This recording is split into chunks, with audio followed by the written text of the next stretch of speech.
Alors, avant de finir en fait cette partie-là de delete ou bien de update, surtout delete et update, et surtout concernant execute update, comme vous avez remarqué, la première fois quand j'ai exécuté en fait cette requête-là avec M minuscule, la requête s'est bien passée.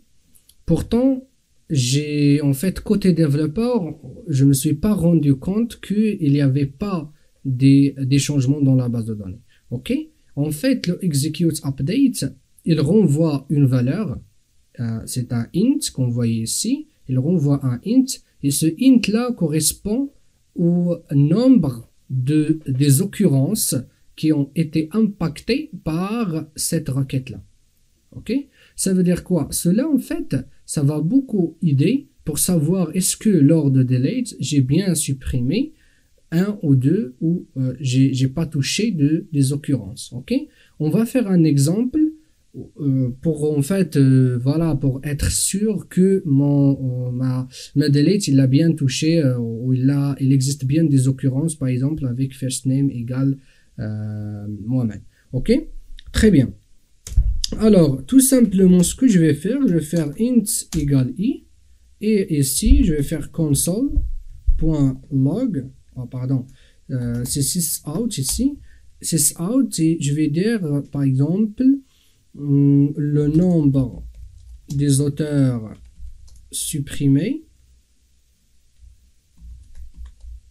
et là, je vais faire plus i. Ok? Très bien. Donc ici, ça va m'afficher le nombre des auteurs supprimés. Ok, donc jusqu'à là, tout est bon. Donc là, si j'exécute, si j'exécute, ça va renvoyer 0. Pourquoi? Parce qu'en fait, dans dbVer, dans ma classe, ma table, pardon, order, j'ai qu'une seule occurrence qui me restait. Ok, donc on va faire un test. Donc je vais faire clic droit, run as, Java application.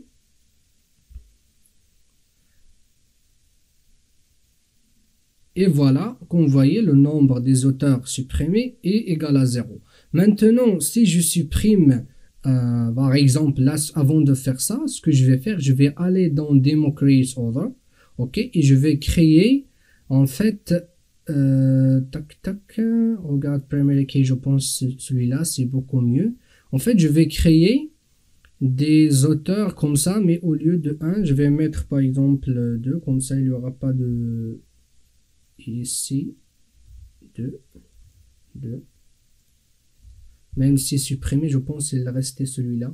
Bref, je vais exécuter cette table, cette classe-là, Java Application. Ok. Allons maintenant sur, donc il s'est bien exécuté. Allons maintenant sur dbVer pour voir ce qu'on a déjà.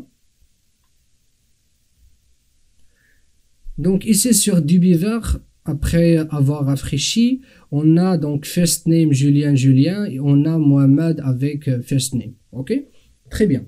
Donc par exemple, on va supprimer Julien, les occurrences avec le first name Julien, comme ça. Donc ici on a 2.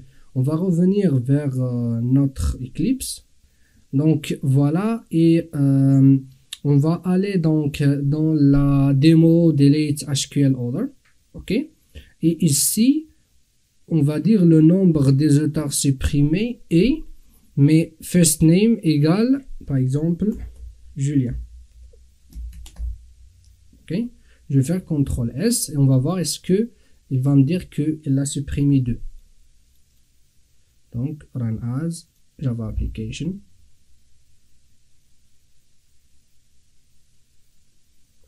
Voilà, donc comme vous voyez ici, le nombre des auteurs supprimés est 2.